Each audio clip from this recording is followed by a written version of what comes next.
Hello, good evening. It's time for the health segment brought to you by FPAC Blue Shopping Away. My name is SARAH OFORI. Experts in healthcare, medical diagnostics and the academia have engaged investors in a dialogue aimed at deriving innovative and sustainable healthcare solutions. This forms part of efforts to promote government's vision of attaining universal health coverage in the country.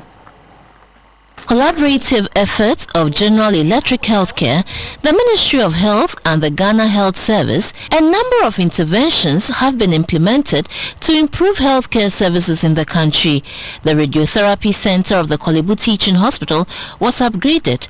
The Greater Accra Regional Hospital has also been supported with diagnostic imaging, life care solutions, project management and financing support.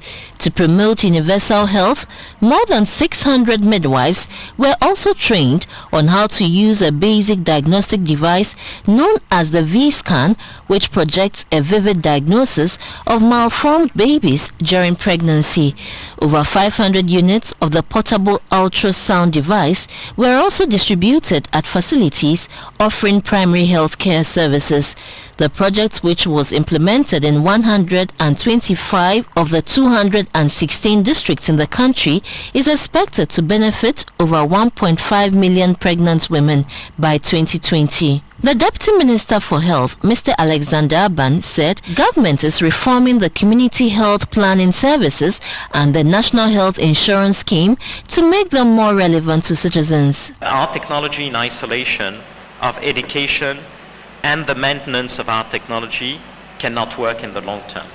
And we elected to really invest heavily into education. We've created in this continent, in a span of 5 years, 4 training centers at different places in the continent that have an ambition to not only train radiologists or specialists, but also train, as I mentioned, healthcare community workers, nurses, midwives, to be able to use our technology, optimize the impact of those technologies where it's needed the most. General Electric Healthcare is partnering governments on the continent to develop sustainable and affordable solutions aimed at improving access, clinical quality and patient outcomes. The partnership will also promote local capacity building.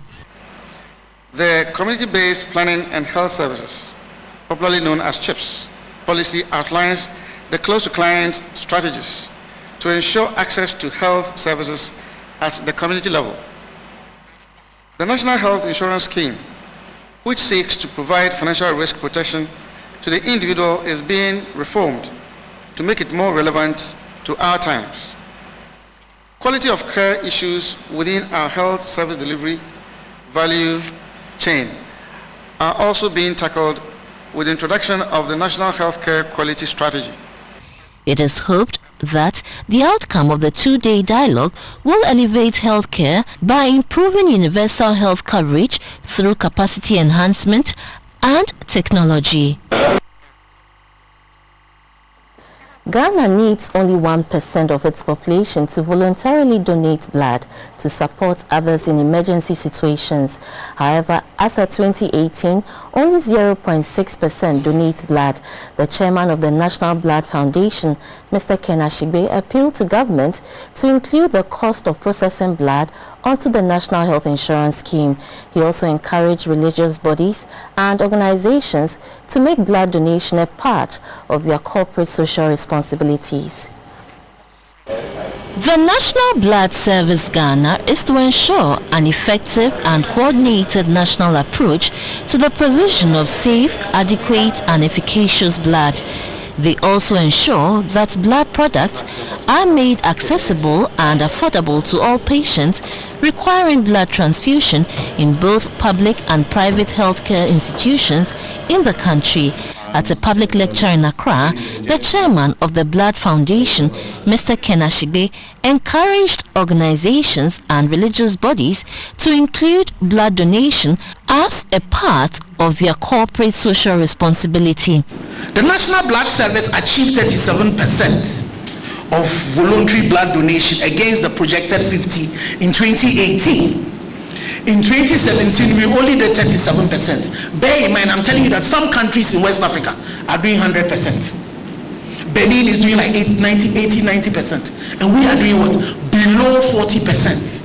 37% is what we did in 2018. So we would boast and say, 2017 was 35, we moved by 2 notches.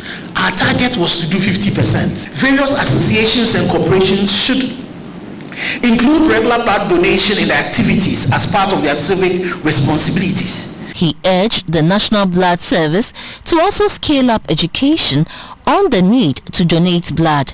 You need to go beyond Accra. Ghana is not only Accra. Ghana is not only the urban areas.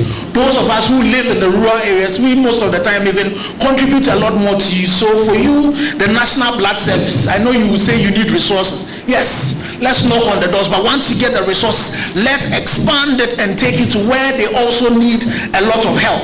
They need proper beds. Beds that they can use for the donation. They need just mattresses that are covered with some Macintosh and bed sheets so that the people who are coming to do it would also feel comfortable.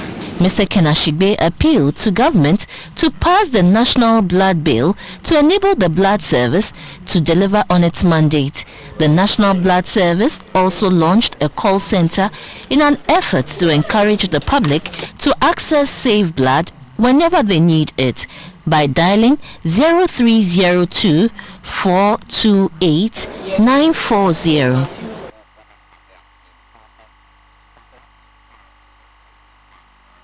And that was the health segment brought to you by FPAC Blue Shopping Away. International news is up next. Please stay tuned.